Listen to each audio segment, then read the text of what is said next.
The reason it came to being in the first place was my late husband Brendan died from cancer in 1991, and we had a really tough 3 years with no local support at all. We did eventually find a lady called Isabella McGrath, who's now Isabella Sharp, and she was a trained counsellor who came out from Halton Hospice, and she greatly helped Brendan and myself to cope with his illness and his eventual death. When Bren died in 1991, we had long conversations about was there any way we could provide any better services for the area, and we came up with the idea of a drop-in centre. But you know, long story short, it took 3 years of fundraising plus a year of altering the building before we were actually able to open a centre. My name is Gordon Ellis. I'm the chair of Halton Cancer Support Group, which I'll refer to as the centre. I joined the group in 2012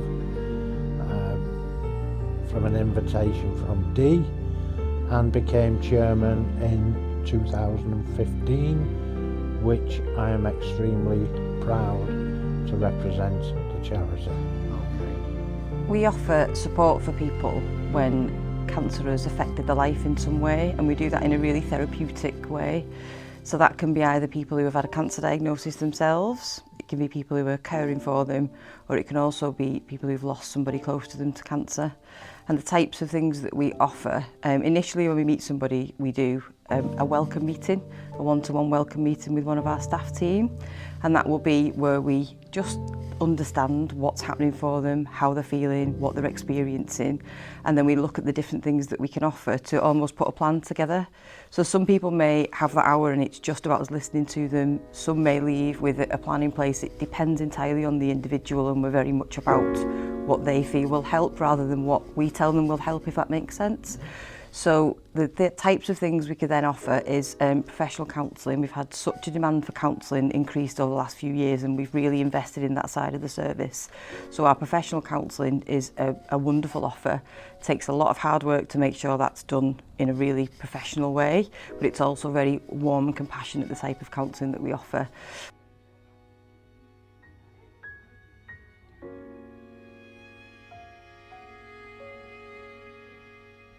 My name's Sam, and I am the counselling coordinator here at the centre. So I look after all of the counselling services, manage the referrals, and I mentor our brilliant team of student and qualified counsellors. The other part of my role is the Children and Young People service. So this is an in-school counselling service for children and young people when they have an adult in their life affected by cancer. So that can be usually someone quite significant to them, so a grandparent or a parent. Our sessions can be quite creative.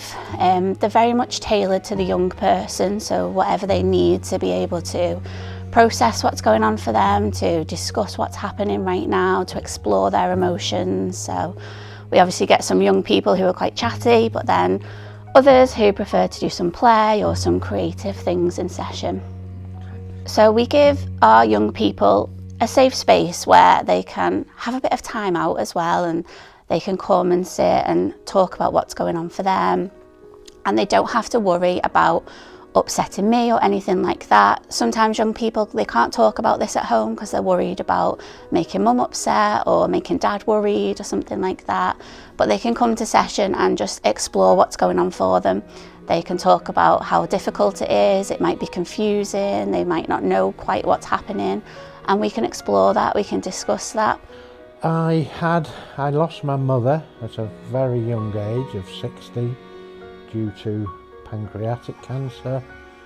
Since then I have lost a number of family members, friends down to cancer. I was an employee in the town. My business has been in operation for 50 years, and again I had lots of people within my business who were affected by cancer, and it gives me the opportunity to put something back in the fight against cancer. I came to the charity around about sort of September 2021. I'd had some unusual symptoms, been to my GP, and then they fast-track referred me through to hospital to have some assessments done. And then within a month of that, I was in hospital having surgery with a diagnosis after that particular point of having endometrial cancer. And so at that point, my world just kind of was all over the place. Sorry. And it was really difficult to share it with family, because at that point we didn't have the diagnosis until they'd done all the biopsy and everything with things. How I come to the centre was, it was on my last cycle of chemotherapy at the Lilac Centre in St Helens, and I was handed a big pile of booklets and leaflets to do with what to do after your chemotherapy. So read through them all, and inside that pack there was a leaflet for the centre. So I thought, oh, looks interesting.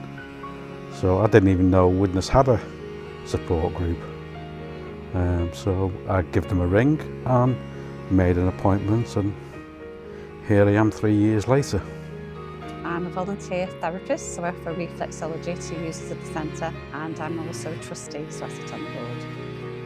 Any type of therapy, be it reflexology, Reiki, anything like that, if people just have that time just to sit, lie down, relax, it makes them feel less anxious, they're less stressed, and as a result they might be in less pain. Anyone with neuropathy can help with stuff like that. With reflexology, it helps with neuropathy particularly. And I think a lot of people do get offered therapies when they're having treatment, but it's in a hospital environment. So to come somewhere externally where they're not thinking, oh, we go there for our chemotherapy, radiotherapy, whatever, they're external, and it's such a warm, welcoming environment, and it just helps people. I'm Kirsty Waite, and I'm a counsellor here at the centre. A lot of the clients that when they come in, they say that they didn't know there were centres like this. The other support that they put on, because they put on wellbeing classes, and they provide a respite caravan, and just the fact that they've got a centre here that they feel so comfortable that they can talk about, what's going on in their life. And quite a lot of clients you find don't really speak to the families about how they're really feeling, because they don't want to upset them. So they kind of try and they put on this strong face, whereas when they come into a counselling session, they can just let it all out, and they know that they're safe and there's no judgment. The centre staff were absolutely amazing, just having somebody to talk through things, and then coming to the sort of the weekly group sessions just gave me a chance to sort of sit down and talk to other people who'd had cancer and had gone through the process.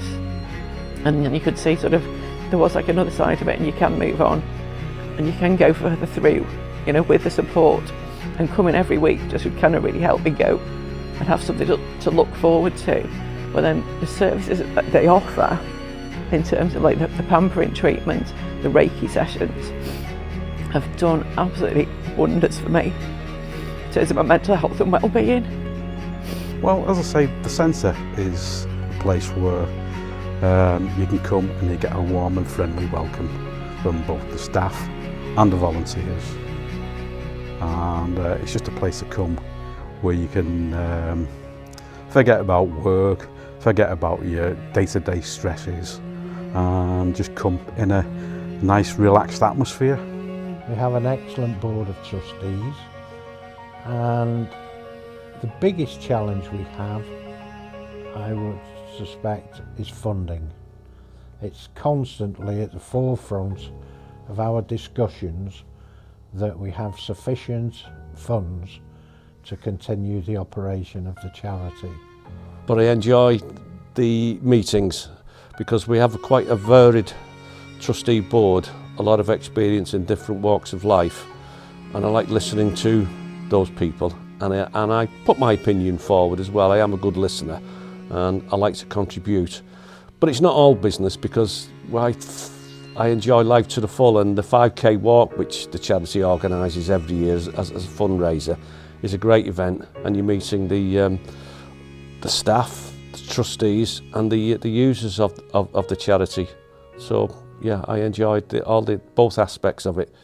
I enjoy the fact that I'm involved and at the forefront of contributing, be it with a small charity.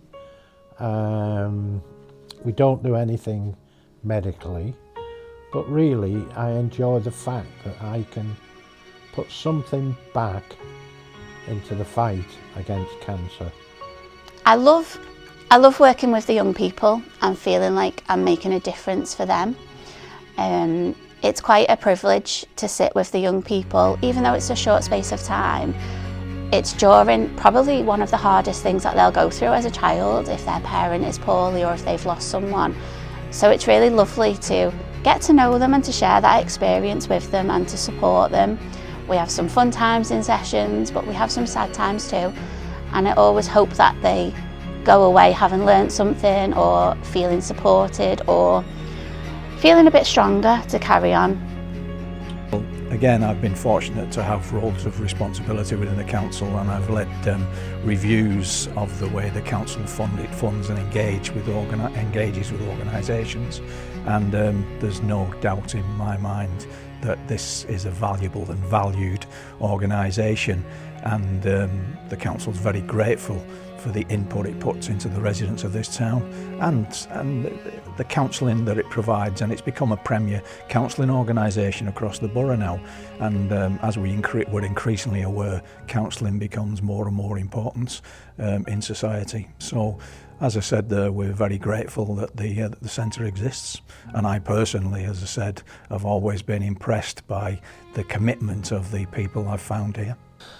I would hope, and obviously I'm at an age now where how long I will continue as chairman as long as I possibly can, but obviously age will determine how long I continue as chair. I think it's clear that we do need this facility, and personally I'm glad it's here, and I thank people who engage. And we appreciate those people who invest their own emotional toll in it as well. I think it's important that places like this get supported, because I don't think people realise how important they are to a community. So I think in both roles for me, it's important to make sure we get this place to a good place so that it can carry on.